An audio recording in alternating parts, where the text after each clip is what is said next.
it's me, Renee. I'm back. So today I'm here for the Feminist book tag. It's March, Female Women's History Month. Also, 8th of March is the International Women's Day. So yeah, here's this tag.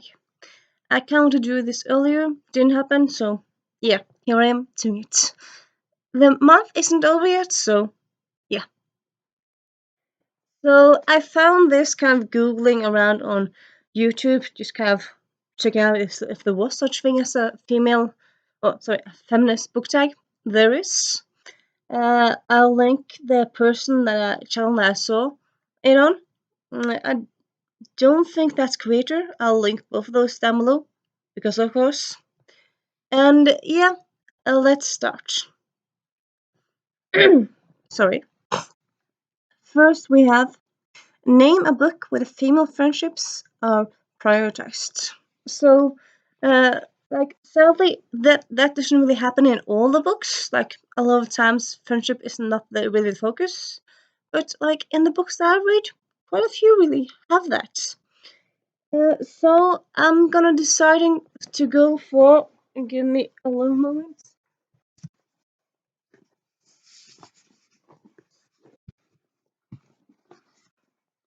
The Boyfriend Project by Farah Roshan. So this is an YA adult romance. It's the first in a trilogy companion series. And yeah, like kind of the concept of this is kind of like three women, Samaya, London, and Taylor. They get not two timed. Okay, so this one guy dates them all at the same time without like it's not polyamorous. It's monogamous stuff. So he's cheating on them all. Is it called two-timing if you're doing it with three people? I'm not sure. Anyway, so they find out about it, and these three women become friends, and they kind of keep in contact, meet once a week, once a month, once a week. They meet regularly, and they have contact, and so friendship is a big part of this. Uh, in addition to other stuff, but yeah, it's a big part of this book. A very good book, and yeah. Then we have let's check other question. Name a book with feminist representations. Again, I feel like this could be actually be a lot of the books I read, happily or luckily, really. Thinking I'm gonna go with the Stoker Homes series. So both the protagonists, because it's a series with two protagonists, multiple point of view, and they both are equal protagonists. One of them is Mina Holmes. She's the niece of Sherlock Holmes. Niece, sister. Sorry, she's the niece. Yeah, she's the niece, and she also is doing her own detective thing. But because of she being a female, this being set in the 1880s, it's kind of not cool, but like she's still doing it. So I would I would very much call her feminist. And yes, she's feminist in other ways, really. And then you have just forgetting names. Let me check out the name of the other.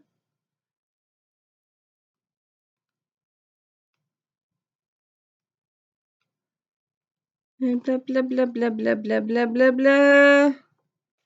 Yeah, give me one moment. And Evelyn Stoker, which is the sister of Bram Stoker. She's a vampire hunter. So both of these females have inside. They're doing male occupations. Well, where it's usual male occupations, but they're still doing it. Not that you can be feminist and do a feminist or do a female gendered occupation. Sorry, but yeah, I would say like they're both pretty feminist in their own way. One of them is kind of using her head, like Mina Holmes, she's doing on her head. The other one is fighting with her hands, and they're both fighting patriarchy. And yeah, this also great series if you haven't checked it out. So let's check out the next question. Name a book that goes against gender stereotypes. Here, thinking, well, stereotypes. I suppose I could like pick up any of the books that I'm talking about, like these ones where like females fight, because if you're thinking about the old-fashioned idea where females shouldn't fight, we should just like be quiet and sit in the corner, female books where females fight are kind of going against that stereotype. Then again, lately, like these last, I don't know, maybe 20 years, maybe 40 years. I mean, Leia, Leia from from Star Wars. Um, she has been fighting for like 40 years. So I mean, girls fighting, it's no recent thing, though. Sadly, it's still kind of a thing you have to talk about. Like females in action comedies or action movies is not like is still very much in minority, sadly. But yeah, so I think I'm going to do that. I could suppose do a lot of these books. I'm thinking either. I'm I'm thinking actually I'm going to go with something different. This is though not a book I own. It's a book I've read twice, but I've borrowed it from library. I don't own it because I simply borrowed it from library when I listened to it. But I'll link it down below. And the name of it is, gosh, God, I'm seldom blacking out. Yeah, it's Boys Don't Knit by T.S. Easton. So it's a book about a 14, 15-year-old teenage boy.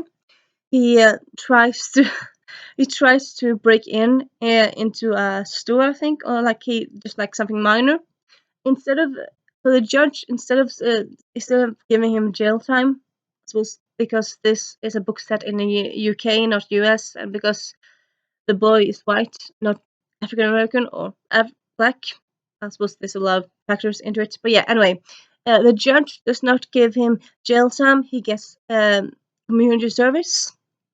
Community service also in the way that like he has to, like I think he kind of realized that the boy needs to grow, so he gives him punishment of that he has to do a course at the community center, and the only course that's available as that's what's the name again, that's vacant, that has vacancy, is a knitting course. But because he has to do something like or else like he has to go to jail, like it's mandatory, he goes to this knitting course.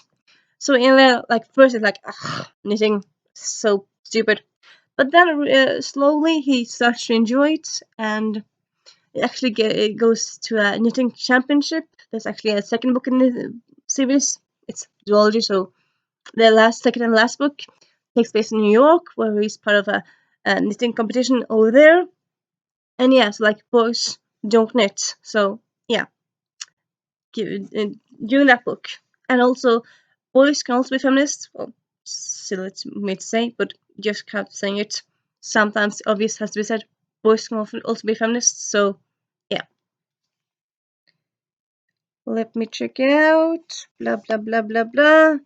Name a book with a strong female lead. Again, this could be quite a lot of my books, really. So kind of difficult to say. You know what? With this one, I'm gonna no. Could use a lot of. I'm gonna use this one. The Invisible Library series, here represented by Dark Archive, the next to last book that's out so far. So in this world, there's lots of actually females that are. Let me just check it out.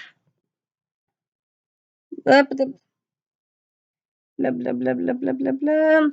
That have like strong elements, both like people who are empower females who kick ass, who yeah, different ways. But yeah, the one I'm thinking about specifically is the protagonist, kind of as you often would like when you think about a book, Irene, Irene Adler. So she's a librarian with like italics in caps lock, librarian. So she's not sitting by a desk giving people recommendations. No, in this world, the parallel universes, and like there's this organization in library, and they kind of have to go to different parallel universes to get specific books, because if they don't get specific books, those worlds are in danger.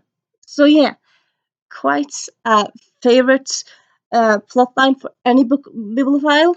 So it's just so cool from that. And all the librarians, they have their own language. That's kind of called the language. So if they use it properly, they can do more or less anything. They can like say some words. If they say some words in the language, and they can manipulate stuff around them in a lot of ways, really. So yeah, that's quite cool. And also Irene, she's also cunning. She can also kick ass. I mean, she both mentally and like fighting, and yeah, she does a lot of that stuff. So yeah, Irene Adler from this series. If you haven't checked it out, do. And the next question is favorite female author. Again, I read quite a lot of female authors. I would say most of the authors I read are females. So like asking yeah, asking me yeah, my favorite female author is kind of asking me what my favorite author is, which is kind of like difficult questions to ask booktubers and people who love books. But I would say kind of actually I actually have, even though it's difficult, I would say I actually have kind of default answer to this one, which is blah, blah, blah. Okay, I'm just gonna go with that one. Gail Carriger. She writes this series. She writes Personal Protectorate, Finishing Book series, and also the Gossip Protocol series.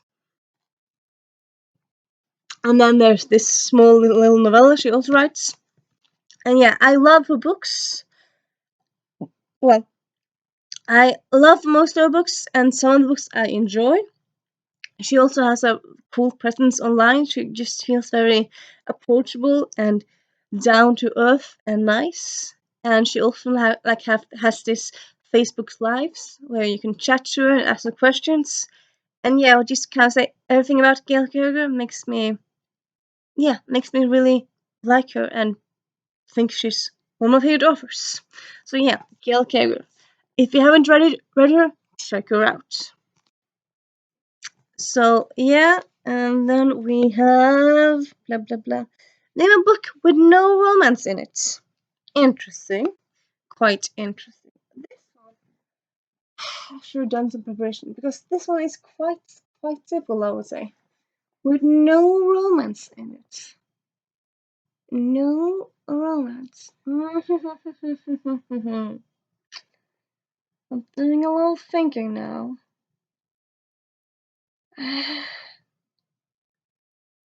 um, Actually, I can't actually think I have to go with that one. Well, could go with that one. Okay, give me a little moment.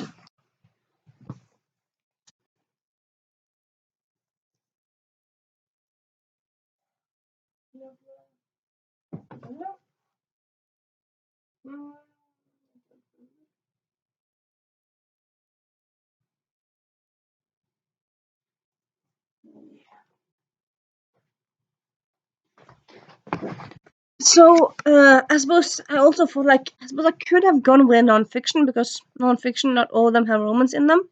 But I'm gonna go with Abu Shah. So the later books in the series have um, romance tendencies or romance kind of small hints at romance. This is the first book, and it doesn't really have it at all. Also, quite a good book. Yeah, this is Norwegian cover, a Norwegian translation, as you can probably guess, because it's not audio covers. And yeah, very much enjoyed the series. Highly recommend. Oops, sorry, not that you care. But yeah, name a book where male character depends on a female character. This is quite interesting. Um, you know what? Okay, I think I might go with that one. Huh, you know what? I'm gonna go with that one. Give me a moment.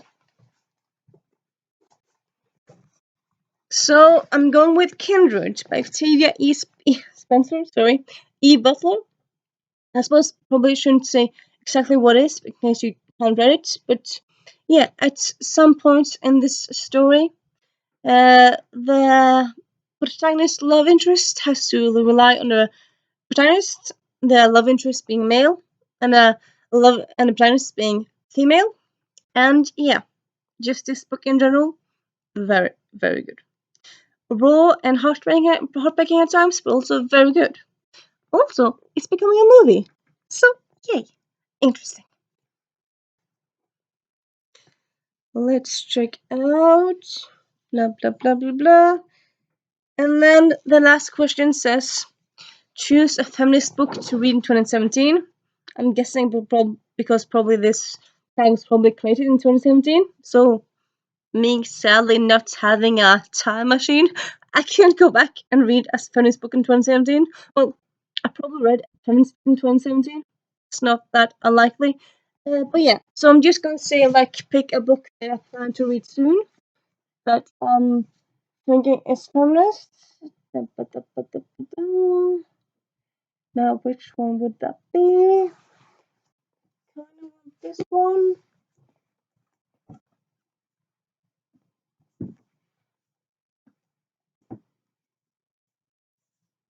Mm-hmm. Now you're just staring at me. Oh, let me check it out. Check it out. Check it out. Check it out.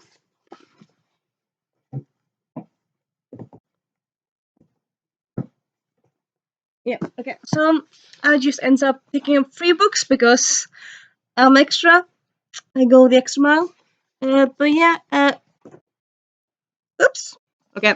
So first we have The Mermaid, the Witch, and the Sea by Maggie Tsukuda Hall. This one has a gender fluid pirate captain. It has uh, sexual diversity, and yeah, other stuff. Heard great things about it. Pretty thing. Haven't read it and haven't read specific things about it, but I have heard great things. So I haven't really heard anything bad. So yeah, I'm kind of assuming this is feminist in different ways. Though yes, books can have female protagonists and not be feminists, but yeah, I'm gonna go with this one. Then we have Suitors and Sabotage by Cindy Anstey, which is a historical mystery and a love story. So yeah, this one sounds cool. And lastly, we have Mr. Churchill's Secretary by Susan Elia McNeil. This is actually the first in a historical mystery series, a Maggie Hope mystery series. I read actually I think I read the second and third years ago. Found it in a bookstore. I didn't know the second and third, so I kind of be wanting to start the first book in this series. This is the first book. Pretty sure this series has been going on for quite some years now, so I think maybe it's kind of like up to 12 books now. So yeah, if I really I have lots more books in the series to read, so that's quite cool. And yeah, this is definitely feminist. It's a spy. It's the Second World War, and yeah, lots of stuff happening in it. So yeah, and that, my friends, is the feminist book tag. I tag Alex Eli. I tag Amrita by Book. I tag Katie from Katie Reads and Rants. And yeah, anyone who wants to do it, do it.